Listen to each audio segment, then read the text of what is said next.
Donc, dans le numéro ici, ce qui peut avoir causé votre erreur, premièrement, c'est que ce qu'on cherche, c'est déterminer la quantité de peinture en litres dont on aura besoin pour réaliser le travail. Puis, dans le fond, le travail, c'est de mettre de la peinture dans la surface intérieure des pots. Ça veut dire qu'à l'intérieur du pot, dans le fond, c'est l'air latéral et une base seulement. Si tu as compté 2 bases, ça se peut que ce soit ton erreur. Autre chose qui peut avoir causé ton erreur, c'est que ça ici, c'est en centimètres, tandis qu'ici, on a une information en mètres. Donc, il y a une conversion d'unité à faire. Et dernière chose, c'est qu'il n'y a pas seulement un pot, il y en a 125. Donc, ce qu'il faut faire, c'est trouver l'air latéral du pot, l'air de la base du pot. Ça va nous donner une aire, dans le fond, qui est en centimètres carrés.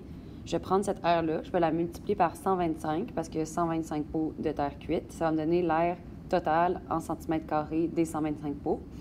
Là, après ça, je vais la changer en mètres carrés, cette aire-là, parce que ici, 1 litre, ça couvre 9 mètres carrés. Fait que moi, j'ai besoin de savoir, bien, j'en ai combien des mètres carrés.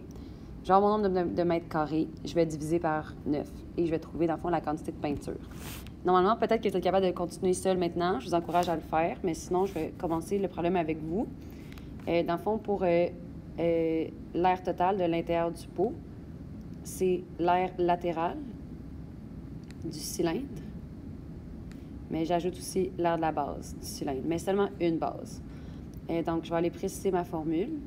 L'air latéral du cylindre, c'est 2πr fois h, parce que c'est le périmètre de la base, qui est 2πr, fois la hauteur, qui est h, plus l'air de la base. Bien, la base d'un cylindre, c'est un disque, donc πr à la 2. Donc, ici, je vais aller remplacer mon rayon par 7,6 divisé par 2, parce que ça, en fond, c'est le diamètre, le 7,6. Moi, ce que je cherche, c'est le rayon, et ça me donne 3,8. Fait que je vais aller remplacer mon rayon par 3,8, puis ma hauteur par 8,9, plus pi fois 3,8 à la 2. Après ça, R total égale, donc ça me donne 2 fois 3,8 fois 8,9. Je laisse en fonction de pi, donc ça me fait 67,64 pi, plus 3,8 exposant 2, qui donne 14,44. Oups, j'ai écrit autre chose. 14,44 pi.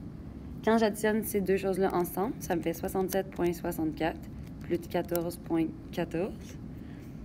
Et ça me donne, je vais aller continuer ici, l'air total, ça me donne 81,78 pi centimètres carrés. Donc, après ça, je peux aller multiplier par 25, parce que ici, dans le fond, ça, c'est comme l'air de un pot. Deuxième étape, je pourrais trouver l'air de 125 pots. Tout ce que j'ai à faire, dans le fond, c'est de multiplier ça par 125. Et ça me donne, si je fais 81,78 pi fois 125... Désolée, mon écriture est vraiment laide. Ça me fait 10 222,5 pi centimètres carrés.